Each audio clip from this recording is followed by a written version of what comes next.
All right, today we're going to go over the termination form when it comes to your Florida Retirement System drop termination.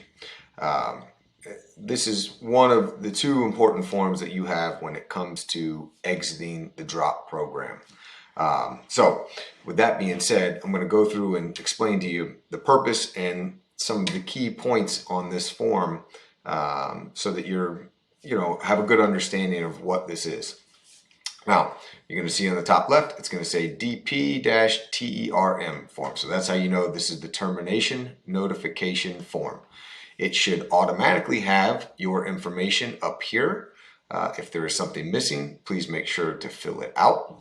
And then the next part is going to show, according to the Division of Retirement Records, your drop termination date is blank.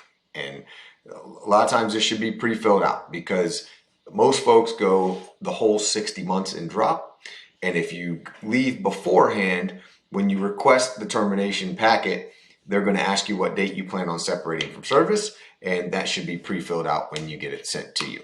Okay.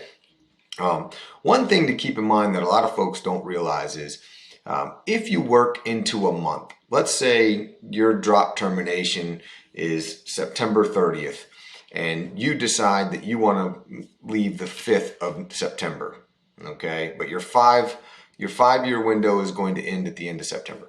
Well, because you work into that month of September, that is still going to go into drop. Your pension will still go into drop that month, which means if you stop working on the 5th of September, you actually won't receive your first pension check until the end of October.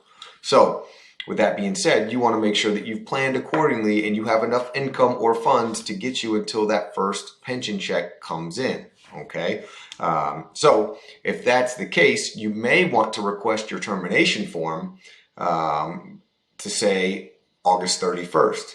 It's only a 5-day difference. You'll still have a paycheck coming from that particular pay period, and then you'll receive your first pension check at the end of September versus the end of October. So understanding that in your situation is important when choosing a retirement date. So make sure that you reach out, to either someone that you're working with, or even reach out to us to get some additional information on what may make sense for you. Okay.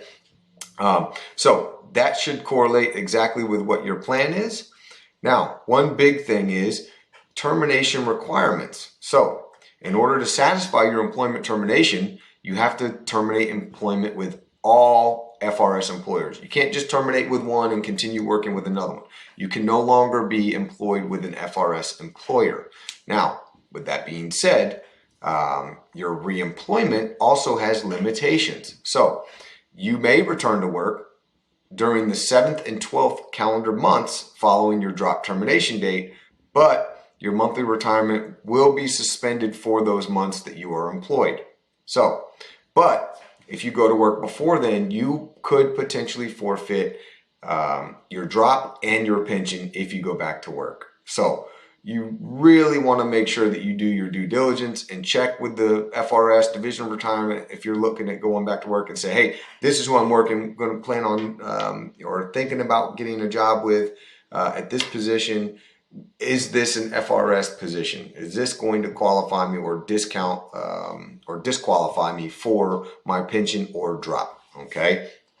So if we get down to the next part, this is basically just stating when you plan on separating from service. And this is your employer acknowledging that. So it's letting your employer know, hey, I'm leaving on this date. It's letting the FRS know, hey, I'm leaving on this date, so that everything is, let's just call it seamless as far as when your pension should come to you, your employer making sure that they have your position covered and so forth. A lot of times your employer already knows, and this is just a formality. So, but you will need to schedule a time typically with, an HR or benefits or even drop lady or drop person that handles this form. Okay. And typically they are a notary. So you can get it all done at once and not a big deal. Okay. So again, here, termination date written needs to be the same on both.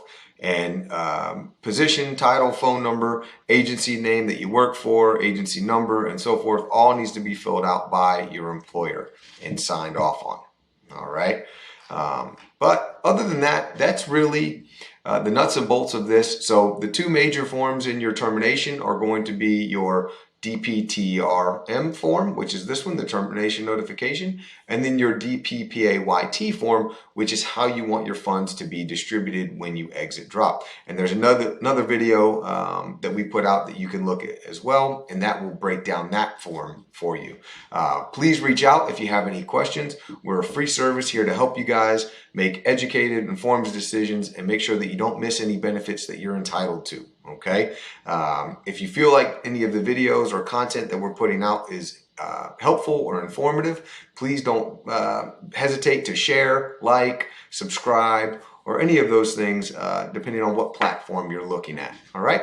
We appreciate your time, and thanks. Have a good day.